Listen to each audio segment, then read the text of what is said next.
السلام عليكم. كيفكم؟ ان شاء الله تكونوا بخير. اليوم عنا اكلة شرحات مطفاية بالحمض والثوم.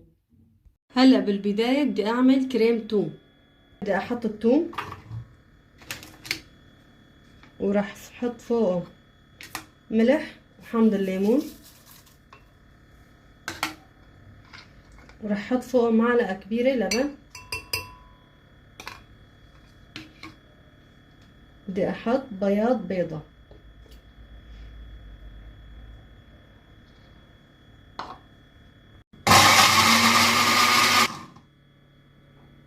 هلا بنشغل الخلاط على سرعة واطية وبنضيف الزيت شوي شوي، زيت نباتي طبعا. بسم الله.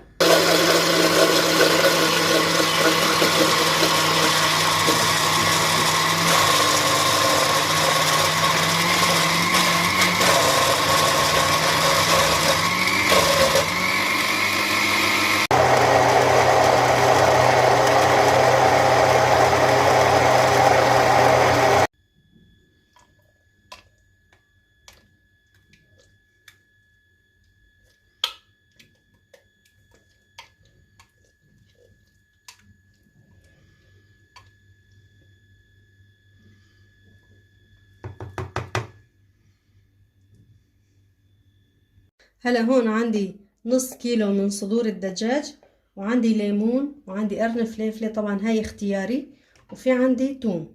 هدول الأساسيات بالأكلة. هلا بالبداية أنا بدي أشرحها هاي للنص.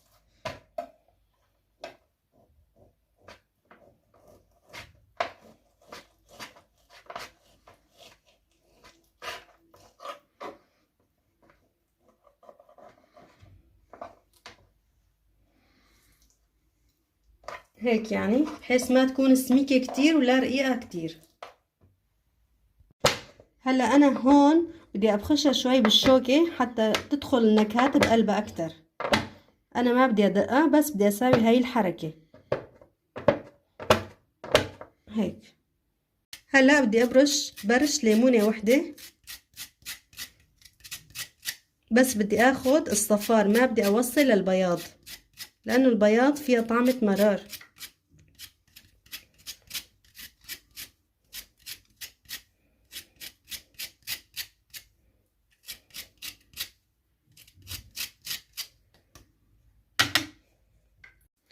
هلا رح احط لها توابل. رح احط شوية كزبرة،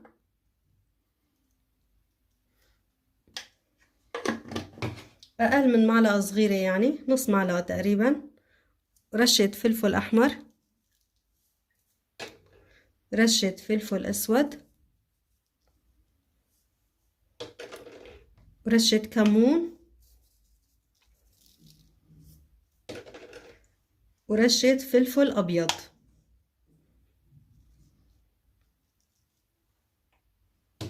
هلا رح اضيف لها معلقة صغيرة توم، طبعا بقلبه في ملح مع فلفل احمر، شوية زيت.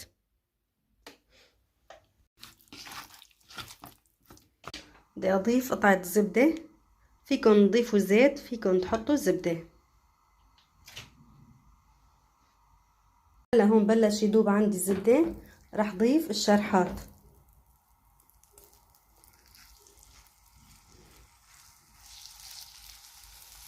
رح حاول صفهم كلهم جنب بعض، ما احطهم فوق بعض لحتى يستووا معي كتير منيح.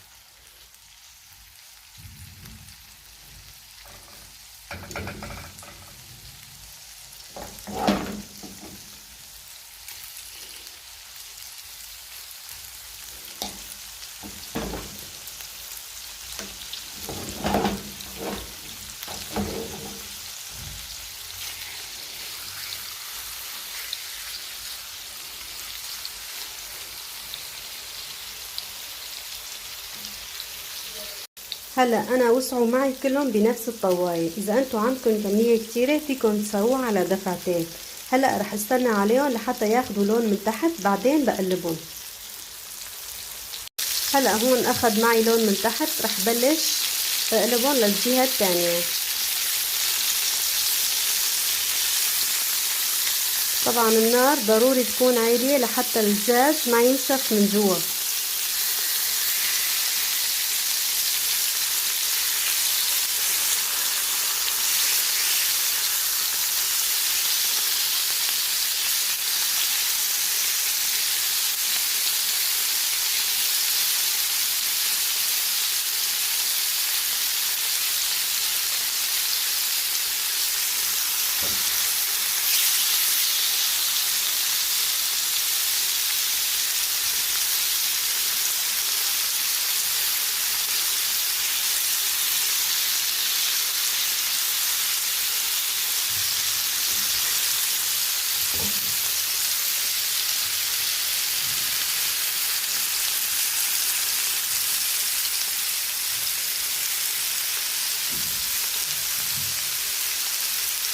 هلا هون استوت عندي الشرحات، بدي اضيف لها معلقه كبيره ثوم على عصير ليمونتين هيك بهالطريقه. هاي رح اخلطهم مع بعض سوا.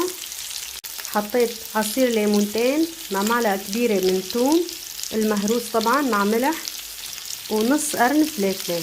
رح اضيفهم.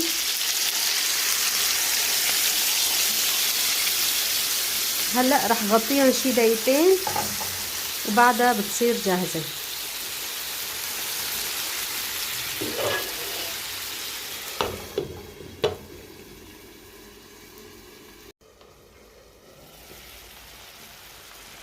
وهيك استوت عندي الأكلة، كتير سريعة وما بتاخد وقت وكتير طيبة. هلأ منطفي تحتها.